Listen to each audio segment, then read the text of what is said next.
Smoke filled the air. Explosions echoed in the distance. Trees burned, metal crumbled, and cries from both sides blended into chaos. It was not supposed to happen like this. The ceasefire had been signed. The peace talks had started. But someone, somewhere, had pulled the trigger again. Sergeant Raylan was just trying to get his unit out alive. The planet Valsera was supposed to be neutral ground, a fragile line between the human colony and the alien faction known as the Kyril. It was sacred to them, lush, wild, and untouched. Now it was ash and rubble. He moved fast through the forest, trail, scanning for injured teammates. His comms were down. Everything was silent except for the distant hum of gunships circling above. Then he heard something strange. Not a scream, not gunfire. A whimper. Raylan followed the sound, pushing through a wall of smoke. There, in the middle of the shattered underbrush, was a small figure. Not human. Big ears, bright fur, tiny arms clutching a blanket. It was a child, a Kyril child. Raylan froze. The child looked up at him with wide, tear-filled eyes. His armor was bloodied. His rifle was still warm. He didn't know what to do. Orders were clear. Avoid civilians, evacuate. But there was no one else around. The ground shook again. Another blast. Trees snapped. The fire was coming fast. He reached out gently. The child didn't flinch. Raylan picked the little one up and turned around, moving quickly. He didn't even check for identification. He just knew the child couldn't survive alone in this. The weight was light, but every step felt heavier. His own people might shoot him if they saw what he was carrying. The Kyril were still enemies. Or at least that's what the command believed. A broken dropship sat half buried in the soil nearby. He ran toward it. The emergency beacon was still blinking. Inside, the cabin was half collapsed but shielded from the fire. He laid the child down and gave him water. The kid didn't speak, just stared, scared and quiet. Raylan sat back, listening to the burning forest outside. He couldn't call for help, couldn't move forward, couldn't leave the child. All he had was a knife, half a canteen, and a decision that would probably end his career. But he couldn't walk away. By nightfall, the heat had died down. He scavenged what he could from the wreckage, found a blanket, some rations. Enough for one day. The child finally slept, curled up beside him, tiny fingers wrapped around his glove. In the darkness, Raylan stared at the stars above. He didn't even know if rescue would come. He didn't know if the child had a family or was the last of his kind. He only knew one thing now. He had chosen to protect, and someone, somewhere, would not forgive him for it. The next morning was cold. Mist rolled over the forest floor, hiding the blackened trees and burned soil. Raylan sat with his back against the broken metal wall of the downed dropship. His rifle rested beside him. The child was still sleeping, wrapped in a blanket too large for his tiny body. Raylan hadn't slept at all. He kept scanning the sky, hoping for a signal or even the sound of a drone. Nothing. Total silence. His suit's backup battery had only a few hours left. He didn't know how long the child could survive without food or proper care. Rations were running low. When the boy woke up, he didn't cry. He just stared at Raylan with those same wide eyes. Then slowly, without a word, he held out a small pendant. It looked handmade, carved from a dark blue crystal tied with a thin silver thread. Raylan didn't understand its meaning, but he nodded and gently closed the boy's hand over it. "We'll find your people," he said softly. "I promise." The boy tilted his head. Then he pointed past the trees toward the deeper forest. Maybe he remembered something. Maybe he sensed something. Raylan didn't know, but he trusted that look. He packed what little they had, slung the child onto his back using torn fabric as a makeshift harness. Then he moved. Quiet. Careful. Slow. Hours passed. The forest grew denser. Strange glowing plants lit their path. It didn't feel like a war zone anymore. It felt sacred. Raylan felt like he was trespassing on something ancient. They reached a ridge. Below was a valley untouched by the fire, lush and green, and in the middle of it strange shapes, structures, not human-made, smooth stone, glowing patterns, high towers made from living material, a Kyril village. Raylan ducked down, heart pounding. He couldn't be seen. If they spotted him, they'd shoot first. He was still wearing human armor, still carrying a rifle. But he couldn't just leave the child nearby either. He had come too far. Suddenly, the child tapped his shoulder and made a sound. It wasn't a word Raylan understood, but it was a name. A call. A cry. Within minutes, the nearest guards moved. They were fast, tall, furred, armed with weapons unlike anything Raylan had seen. They moved silently, but with purpose. When they saw the child on his back, they stopped. Raylan froze. He slowly raised his hands, letting the rifle fall to the ground. One of the guards stepped forward. Her eyes locked on the child. She said something in Kyril language. Then she dropped to one knee and touched her chest with a closed fist. Raylan didn't know what that meant, but the child reached forward and called her again. Her eyes welled up. She stood, and this time walked closer, hands open. Raylan carefully unstrapped the child and passed him over. The child hugged her tightly. The guard was crying now. She turned and signaled something to the others. One of them spoke into a device. Within moments, more Kyril arrived. Elders, healers, more guards. Raylan stood still, expecting to be arrested, maybe even executed. But no one raised a weapon. Instead, the woman holding the child walked up to him. She studied him for a long time. Her eyes weren't angry. They were confused. Tired. Grateful.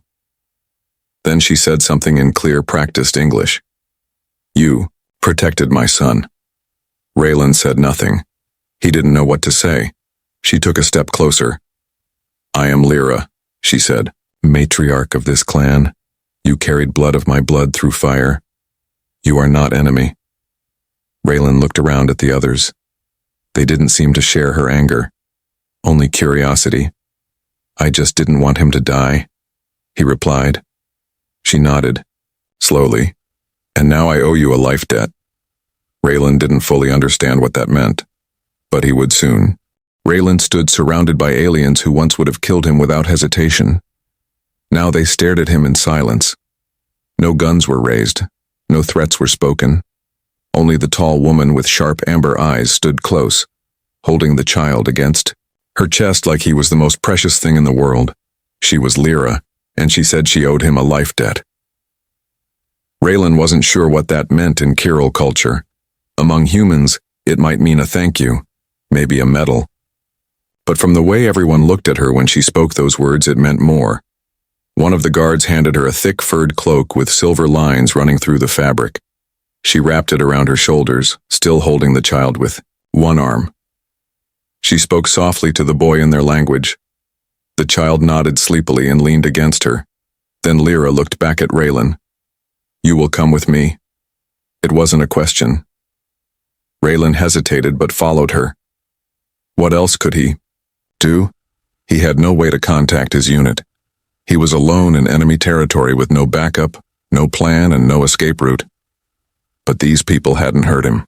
Not yet. They walked through narrow paths under huge trees with glowing roots. Creatures with wings the size of his hands flew overhead, humming in strange rhythms. The village came into full view. Houses made of stone and wood curved together, like living sculptures. The colors changed as light shifted through the canopy above. Kyril of all ages stepped out to watch. Some whispered. Some stepped back when they saw Raylan's human armor. But none attacked. He was taken to a large structure, with an arched entrance and guards posted on both sides. Lyra stepped inside first and Raylan followed. The room was warm, filled with light from crystal lanterns and a low humming sound that seemed to come from the walls themselves. She laid the child down gently on a soft bed and covered him with layered fabrics. A healer stepped forward and checked the child. Lyra nodded once at the healer's words. He is safe, she said to Raylan. You did what no one else would. You ran toward danger to protect one of us. I didn't think, Raylan replied. I just saw him there and I couldn't walk away. Lyra studied him. That is not what most humans would have done, not here. Not after all that has happened. Raylan looked around the room, unsure of what to say. He didn't want praise. He didn't want honor. He just didn't want the kid to die. He remembered carrying him through fire, through broken trees and ruined machines with no promise of help waiting. I didn't do it for politics, he said quietly. She moved closer. Her voice lowered. I know. That is why I want you to stay. Raylan blinked. Stay? You are under my protection now. The others may not understand yet, but they will. You saved my child. That means you are no longer just a soldier. You are something different. Raylan didn't know if that was good or bad. I have no way to contact my unit, he admitted. They probably think I'm dead. She tilted, her head. Do you wish to return to them? He paused. That question hit harder than he expected. He should have said yes. It was the right answer. But he wasn't sure anymore. The way they left him behind, the way the child had clung to him, the way this alien woman looked at him not as an enemy but as someone who mattered. I don't know, he said. Lyra nodded slowly, as if she understood that more than she should have. Then rest, she said. And when you wake, we will talk again. Raylan sat near the child's bed. His rifle rested beside him. For the first time in days, he felt safe. But he also knew this was only the beginning. Raylan woke up to soft sounds, birds chirping in unfamiliar tones and the gentle rustle of leaves swaying in the wind. He was still in the same room, the same quiet sanctuary inside the Kirill village. The child was gone, but the bed was neatly folded, and a warm plate of food sat near him. He sat up slowly. His body ached. His armor was scratched and burned. But he was alive, and he wasn't in a cage. The door opened quietly, and a young Kirill stepped in. Her fur was a light gold color, and her eyes were cautious but not unkind. She carried clean clothing, woven fabric stitched with alien symbols and soft to the touch. For you, she said in broken English. Raylan nodded and took the clothes. He didn't argue. He couldn't walk around in human combat armor forever. It made him look like a threat. He changed into the new clothes. They fit surprisingly well. When he stepped outside, the village was alive. Kirill children ran through the paths, laughing. Hunters returned from the forest carrying food. Others worked with glowing tools, shaping wood and crystal into tools and structures. Some looked at him with suspicion, others with curiosity, but no one raised a weapon. Lyra stood near the central platform, speaking to a group of elders. When she saw him, she paused her conversation and walked toward him. You rest well? She asked. Well enough, Raylan replied. Your people didn't lock me up? That's something. You're not a prisoner, she said calmly. You're a guardian. He raised an eyebrow. I'm just a soldier, and not even yours.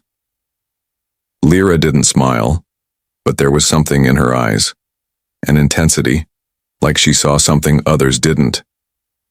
You saved my son when no one else could, she said. That makes you more than just a soldier. In our culture, a guardian is someone chosen by action, not blood. Raylan didn't know what to say to that. It felt heavy, like something sacred. He had never been called anything like that before.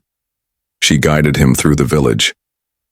As they walked, she explained that the child's name was Kale. He was her only heir.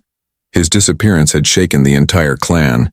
Many had thought he died in the first wave of explosions. Some even blamed humans for targeting him. But now, they know the truth, Lyra said. You carried him through fire. That story will not be forgotten. They reached a high platform overlooking the valley. From there, the whole forest stretched out in glowing beauty. Smoke still curled from distant battlefields, but this place remained untouched. Raylan stood silently for a while. Then he turned to her. What happens now? Lyra didn't answer right away. She looked down at the village. Tensions are rising, again. There are voices on both sides who want revenge, but others want peace. What you did, it could shift that balance. Raylan scoffed softly. I'm just one man. Sometimes one man is enough. They walked back down. Near the healer's hut, Kyle came running up to them. He stopped just short of Raylan, then smiled and hugged his leg without saying a word. Raylan bent down and placed a hand gently on the child's shoulder. Kale's eyes were brighter now, his fear gone. He looked safe, happy. Your people will come looking for you, Lyra said. But until then, you are under my protection. That means they cannot touch you without touching me. Raylan nodded. And if they try? She met his gaze. Then I'll remind them who you are to us. Raylan looked down at Kale again. The boy held up the same blue pendant he had shown earlier. This time he placed it around Raylan's neck. Lyra said nothing, but the crowd that had gathered around them watched in complete silence. The symbol had been passed. Raylan didn't know what it truly meant yet, but the bond was now sealed. Raylan spent the next few days living in quiet tension. The village was calm, but underneath the peace he could feel the unease. Not everyone welcomed him. Some Kirill avoided him completely. A few openly stared with cold eyes. It didn't matter that he had saved the matriarch's child. To them he was still human, still a soldier from the other side, but he didn't care about their looks. Kale followed him everywhere. The small child hardly spoke, but he was always nearby, sitting beside Raylan during meals, walking next to him when he explored the village, paths even sleeping close when night came. Raylan had never been close to kids. His life had been about orders, battlefields, and survival. But Kale wasn't just any kid. He was the reason Raylan was still alive. One morning, as the sun filtered through the treetops, Lyra called for him. She stood near a large ceremonial stone in the heart of the village. A group of elders was present. Kyle was there too, wearing a traditional robe stitched with silver thread. Raylan approached slowly. What's going on? He asked. Lyra looked at him with calm eyes. Today, we honor the bond. What bond? The one you accepted when you took the pendant. You are now Kale's guardian in spirit. That role comes with meaning to our people. Raylan frowned. I didn't know I was agreeing to anything like that. You didn't need to, she said. The pendant chooses. Kyle gave it to you, and in doing so, he claimed you. Claimed me? Lyra took a breath. You protected him when even our own could not. Now our traditions give you a place among us. Raylan looked at the elders. They were watching, silent but serious. This wasn't a joke, this wasn't just a thank you. What exactly do you expect from me? He asked. Lyra didn't answer right away. Instead, she raised a hand, and Kale stepped forward. The child held a bowl filled with glowing dust. He offered it to Raylan. The soldier hesitated, but something in Kale's eyes made him reach out and take a pinch of the dust. Lyra spoke softly. Sprinkle it over the flame. A small ceremonial fire burned in the center of the stone circle. Raylan stepped forward and dropped the dust into the flames. The fire turned blue and flickered higher, casting strange patterns across the stone. Then, the elders began to hum, a low sound that echoed through the trees. It wasn't music. It was something older, something that felt like it belonged to the planet itself. Kale reached up and held Raylan's hand. You are now one of us, Lyra said. Not Kirill by blood, but Kirill by vow. Raylan stood silently. He didn't understand the full meaning, but he felt the weight of it, felt the eyes of the village shift. Not all of them softened, but some did. Later that night, as the fires died down and the villagers returned to their homes, Lyra stood with Raylan under the stars. You asked what happens next, she said. Now, I'll tell you. He nodded. We received word. A human scouting team entered our outer territory. They are searching for you. Raylan tensed. What did you do? Nothing, she said. Yet. He looked at her closely. Do you plan to keep me here? No, she replied. You are not a prisoner, but I must know what you want. Raylan was quiet for a moment. The wind carried the scent of flowers and ash. He looked toward the village where Kale was asleep and then back toward the distant trees where his people waited. I don't know what I want, he said honestly, but I know I don't want him caught between two sides again. Lyra nodded slowly. Then we must prepare. Because war does not ask permission before returning. Raylan stood on the high ridge, looking toward the horizon where the trees grew darker and denser. Somewhere beyond that was the human outpost. Somewhere, soldiers in armor like his were scanning the land, calling his name on repeat frequencies, marking him as missing in action. But Raylan didn't feel lost anymore. He turned his eyes back to the village. Children played near the water stream. Hunters sharpened their tools. Kale waved at him from across the bridge, holding a carved wooden creature in his hand. Raylan smiled without realizing it. Still, his thoughts were not at peace. Later that day, Lyra met him near the healer's grove. She wore her battle armor, lightweight, elegant, laced with glowing veins that looked like energy trapped inside stone. It was the first time he had seen her dressed for war. They've sent a message, she said. The humans are demanding your return. Raylan crossed his arms. Do they know I'm alive? They picked up traces of your suit's ID tag. They know you survived the attack. Now they think we're keeping you prisoner. Of course they do, he muttered. They say they will send a retrieval team within 2 days, Lyra continued, and if we resist they will consider it an act of aggression. Raylan shook his head. That's not a retrieval team, that's a threat. I know, she said. He looked at her. So what do we do? You must decide, Lyra replied. If you want to return to them, we will not stop you. But if you stay here, we will protect you. That will make us a target. Raylan stared at the ground, torn between two worlds. He owed his uniform everything, his training, his survival, his identity. But in that same uniform, he had nearly left a child to die. His people wouldn't understand why he stayed. They wouldn't ask. They would see him as a traitor. He looked up, hooked. If I leave, what happens to Kale? He will be guarded, Lyra said. But he will not understand why you left. He has already accepted you. Raylan looked toward the grove where Kale sat carving another small figure from bark. The boy glanced at him and smiled. That smile hurt more than any battlefield wound. That night, Raylan couldn't sleep. He sat by the fire outside the main lodge, watching the flames shift. Lyra joined him quietly. She didn't speak for a while. Why are you really protecting me? He finally asked. It's more than just Kale, isn't it? She looked into the fire. You could have left him.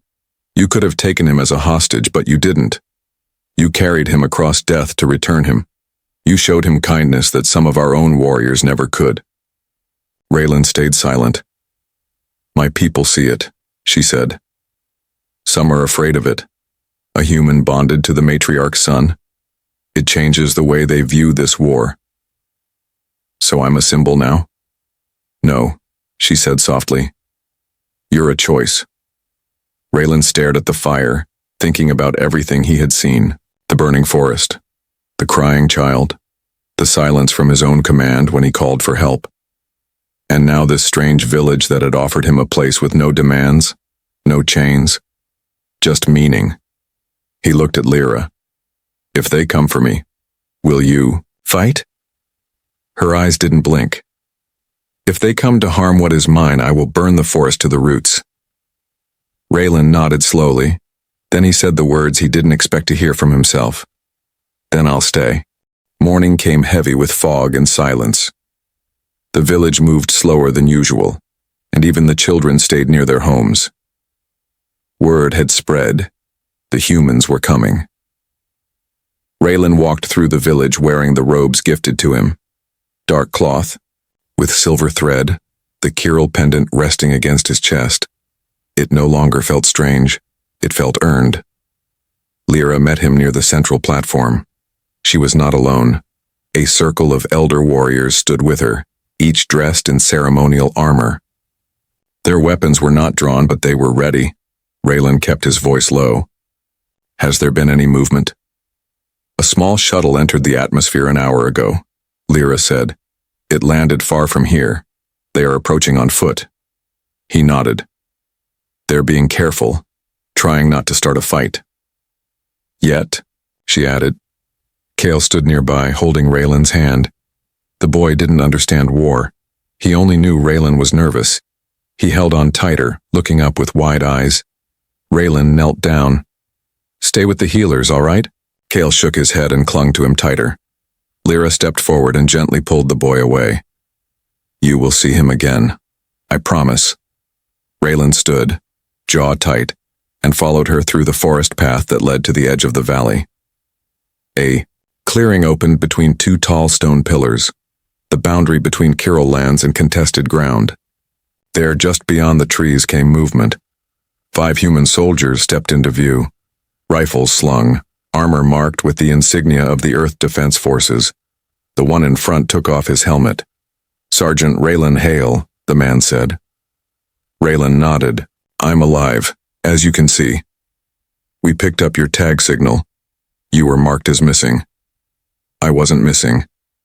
I stayed behind. You were found in enemy territory, the man said, voice colder now. Living with them, wearing their clothes.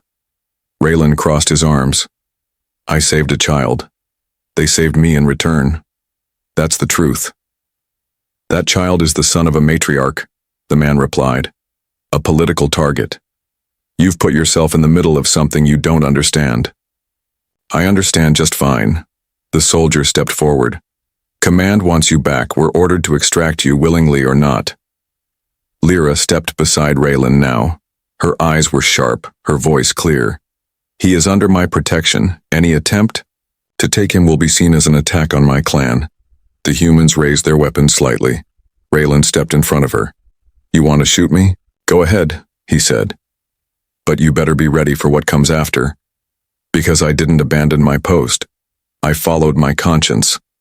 The lead soldier's expression flickered. He looked uncertain. You're a soldier, Raylan. You follow orders. I'm still a soldier, Raylan replied, but I won't follow orders that tell me to leave a child to die. The two sides stood still. Even the wind seemed to stop. Then a voice crackled through the human comms. Hold position, the voice said. Do not engage. The soldier nodded once, slowly. We'll report back, he said. But don't expect this to be the end of it. He turned and signaled the others. The team walked back into the trees, disappearing as quietly as they had arrived. Raylan let out a long breath. Lyra placed a hand on his shoulder. You chose your side, she said. I didn't choose a side, Raylan answered. I chose a life. Back in the village, Kale came running into his arms. The boy held up a carved wooden figure of a guardian, shaped with careful detail. Raylan took it and smiled. He knew now that the real war was not between armies. It was between who he was told to be and who he had become. Days passed, but the tension didn't fade. The humans had left without bloodshed, but Raylan knew they would return. Not with words, with orders, with consequences. Still, life in the village didn't stop. Children played again. Healers resumed their chants. Hunters brought back fresh game from the deeper woods. But there was always a pair of eyes watching the sky. Waiting. Raylan trained with the Kirill warriors now. Lyra insisted. If they come again, you should stand beside us as one of us. And he did. He learned their weapons. Long spears with energy cores hidden inside, short curved blades coated with crystals that hummed when drawn. The Kirill didn't fight like humans. They moved with rhythm, not just strategy. Their style was rooted in instinct and heritage, not just drills. At first, Raylan struggled, but Lyra trained him herself. Every mistake he made, she corrected. Every hesitation, she pushed past. She was precise, fast, and never held back. One evening, after a long sparring session, they sat beside the glowing lake just outside the village. Fireflies of soft blue light danced over the water. Kale played nearby with other children, his laughter echoing across the shore. Raylan broke the silence. "Why are you doing all this? Teaching me your ways? Trusting me more than your own people?" Lyra looked at the lake. "Because I watched you do what even my own warriors couldn't. You carried my son through destruction. You didn't ask what he was worth, you just protected him." "I didn't do it for a reward," he said. "I know. That's why it matters." She turned to face him. "There are those in the council who want you gone. They think this bond between you and Kale is dangerous, that it weakens our pride." Raylan's jaw tightened. "Then let me go, if it causes trouble for you." "No," she said, cutting him off. "That's not what I want." He looked at her, surprised. Lyra continued, softer now. "I've lived through 5 cycles of war. I've seen warriors come and go, but I have never seen one from your kind who looks at us not as enemies, but as equals. You've changed something. In me. In Kale. Maybe even in this village." Raylan didn't speak. He didn't know how to answer. She stood and walked closer to the water's edge. Her reflection shimmered beneath the stars. "There are traditions, older than this forest," she said. "One of them speaks of a protector who would come not from our blood but from the stars, who would guard the child of the matriarch not by duty, but by choice." Raylan stood up slowly. "You think that's me?" She looked over her shoulder. "I know it is." Kyle ran over then, laughing as he clutched something in his hand.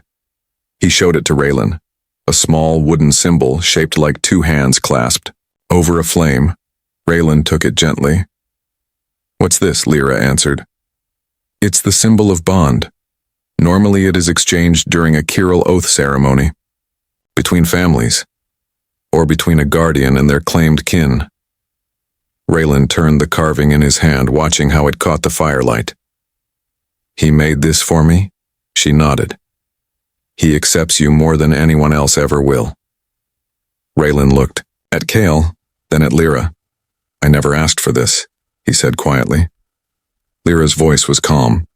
"Neither did we, but we have it now, and I will not lose either of you." The night felt still, like the forest itself was holding its breath.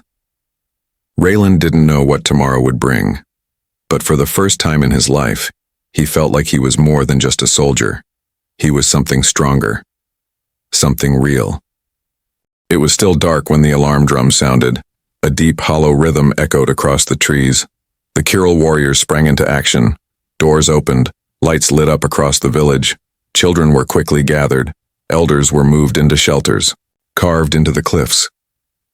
Raylan was already up, armor strapped on, weapon in hand. His heart pounded, not from fear, but from knowing this moment had been coming. He met Lyra at the edge of the village. She was fully armored, her face calm, but her eyes sharp. Kyle stood nearby, holding a small carved figure in one hand and clinging to a warrior's leg with the other. "What is it?" Raylan asked. Lyra pointed toward the horizon. A fast-moving shadow was sweeping above the trees. "A human gunship. Scouting first, ground troops will follow." Raylan looked at the others gathering beside them. Some had been unsure about him days ago, but now none questioned his presence. He was one of them. "We can't win if they bring full force," Raylan said. "Your warriors are skilled, but this is a message. They're not here just for me. They want to break your will." Lyra nodded. "That's why we cannot fight them their way," Raylan thought quickly. "Then we give them something else. We show them that the story they think they know is wrong." "How?" He turned to her. "You let me speak." Minutes later, Raylan stood in the middle of the clearing where he had first met the human squad. This time, more soldiers came. Dozens. Dropships hovered above the trees, weapons locked on the village perimeter. The same officer stepped out, this time fully armored, helmet on, voice coming through an external speaker. Raylan Hale, you are ordered to return immediately. You are considered compromised. If you resist, we are authorized to use force. Raylan stepped forward, hands empty, pendant visible over his chest. He spoke clearly so all could hear. You're looking at the wrong threat. The officer didn't move. I didn't betray Earth. Raylan continued. I upheld the only part of our code that still means something. I protected a life, an innocent, a child. You're living among hostiles, the officer said. Taking their side. Raylan raised his voice. They are not hostiles. They are people. And I was dying when they saved me. Your silence on comms left me for dead. You want loyalty? Earn it. The officer didn't respond. Lyra stepped beside him. Her eyes glowed faintly under her helmet. If you strike here, you strike against a protector of my blood. You turn peace into ash. The officer lifted his helmet slightly, revealing his face. He looked older now. Tired. You think we'll believe this wasn't manipulation? Raylan took a deep breath. Then he pulled something from his pouch, the wooden token Kale had given him. He held it up. This was made by the one I saved. Not for strategy, not for war, but for trust. You want to drag me back into a fight I walked away from. But I'm not yours to command anymore. The clearing was silent. Then a voice crackled, through the officer's comm again. This time deeper, a higher rank. Stand down. Mission suspended, retrieve no one, observe only. The officer lowered his hand. His men didn't move. He stared at Raylan, then turned. You've made your choice. I hope you understand the price. Raylan nodded. I already paid it. The gunships lifted back into the sky. The soldiers moved into the trees and disappeared like ghosts. Raylan stood for a moment still, then turned back to Lyra. It's done. For now. She stepped closer. You stood between two worlds and chose your own path. Raylan exhaled deeply. Now what? Lyra's voice softened. Now we build something stronger. Behind them, Kale ran forward and hugged Raylan's leg, and for the first time there was no fear left in the air. Only what came next. Weeks passed without another sighting of human forces. The skies above the valley returned to peace. Hunters resumed their trails. Builders raised new structures from living roots and stone. The village healed quietly, but it was no longer the same. Something had shifted. Something permanent. Raylan had become more than a guest. He was now part of the Kirill village in ways even he couldn't explain. Children greeted him with joy. Elders nodded with quiet respect. And the warriors trained with him side by side, no longer to test him but to grow together. Kale never left his side. The bond between them had grown strong. The boy laughed more now, ran freely without fear. He followed Raylan like a shadow, carrying his little wooden figures everywhere. Sometimes at night, Kale would fall asleep curled against his arm while Raylan sat under the stars, thinking about the world he left behind. One evening, as the orange sun dipped below the mountain edge, Lyra stood beside him on the ridge again. Do you miss them? She asked. Raylan looked toward the horizon, then shook his head. I miss some of them. The friends I fought beside. The ones who cared. But the system? The orders? The blind lines drawn between enemy and ally? No, I don't miss that. She studied him for a moment. Your name is still on their lists. To them you are a deserter. Maybe, he said. Or maybe I'm just finally free. Lyra turned her eyes to the forest below. The council met yesterday. They've decided something. Raylan glanced at her. What is it? They want to offer you a place among us, not just as Kale's guardian, not just as my protector, but as family. They wish for you to be named by our clan, officially. Raylan's breath caught. You sure that's wise? He asked. I'm still human. We've had warriors from other moons, even from rival tribes, she said. But none have walked into our fire and come out carrying our future. Raylan looked toward the village. Kale was playing with two other children, laughing as they chased each other near the water. Will they accept it? They already have. The ceremony was held 2 days later. The entire village gathered beneath the great tree, the oldest living thing in the valley. Lanterns lit the clearing. The air was filled with sweet scents from the mountain flowers. Everyone wore their ceremonial robes, including Raylan, though he still strapped a small blade to his hip, a habit he would never break. Kale stood beside him, proudly holding the wooden token he had carved. When Lyra stepped onto the platform, silence fell. "Today we name one not born among us but reborn through us," she said. "A protector who crossed the line of war and returned a child not for glory but for love." She looked at Raylan. "Kirill names are earned, not given. Yours will be Halrin. It means flame carried across night." Raylan stepped forward. He knelt beside Kale as the child placed the pendant back over his neck. Then he stood again, facing the crowd. No one cheered, no one clapped. Instead, they pressed their hands over their hearts in silent respect. That night, the stars above the village shone brighter than ever before. Raylan sat with Lyra and Kale beside the fire. The boy had fallen asleep between them, safe and warm. Lyra spoke softly. "You could still leave. You could find a shuttle. Reach a neutral port." Raylan shook his head. "I already found where I belong." She nodded. "Then stay. Not because of debt, but because of choice." Raylan looked at her, then at Kale. "I choose this life. And I'll protect it. Always." As the fire crackled and the wind whispered, through the trees, a soldier who had once carried only orders now carried something greater. A name, a family, a future.